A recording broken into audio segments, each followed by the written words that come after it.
PUD, Planned Unit Development District, the Garnet PUD zoning and supplemental regulations, 325 East Summit Street, moved by Councilmember Ackerman, seconded by Councilmember Eaton. Discussion, please, of B1.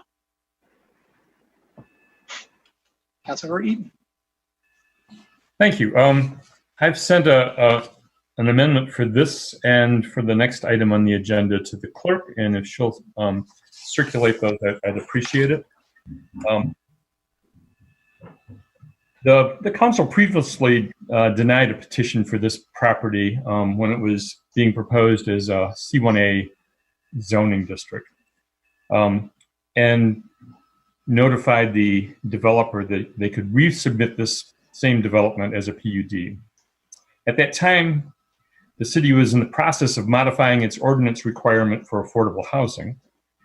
The new affordable housing ordinance had an exception for pending projects. And at the time that we made that change, this developer had a site plan application pending.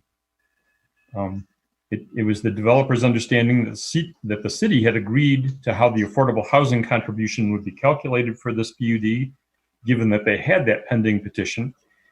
And it was in the pipeline at the time of the ordinance change. Given these circumstances, I'm going to propose that we amend both the supplemental regulations and the development agreement for the Garnet to include the calculation of $88,200 for the affordable housing for this development.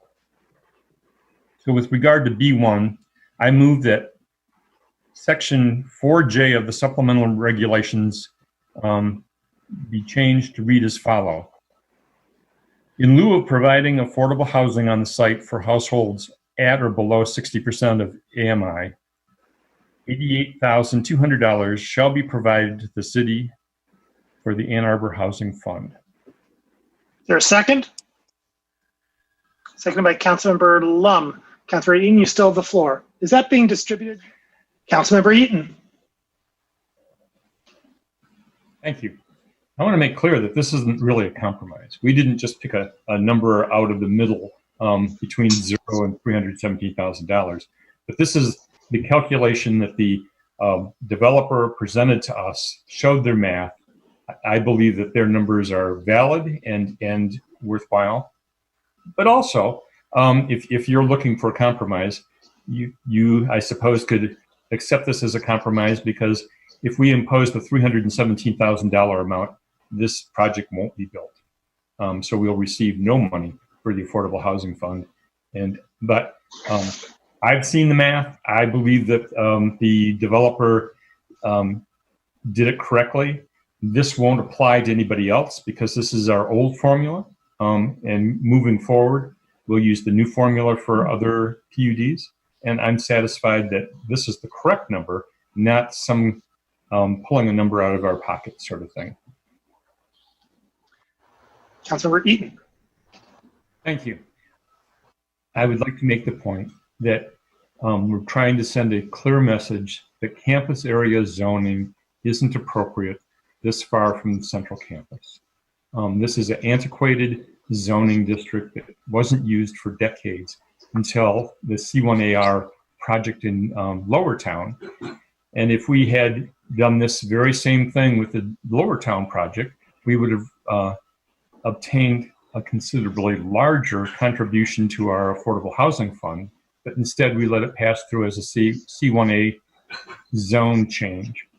I disagree that we have absolute discretion in rezoning. We can set up a set of precedents where if we've done this kind of rezoning for one property owner and we don't do it for another property owner under similar circumstances, that they can sue us for under equal protection sort of argument, and those kinds of cases succeed. We have to be very careful to send a clear message to developers of what kind of projects we'll approve, and especially when it involves rezoning.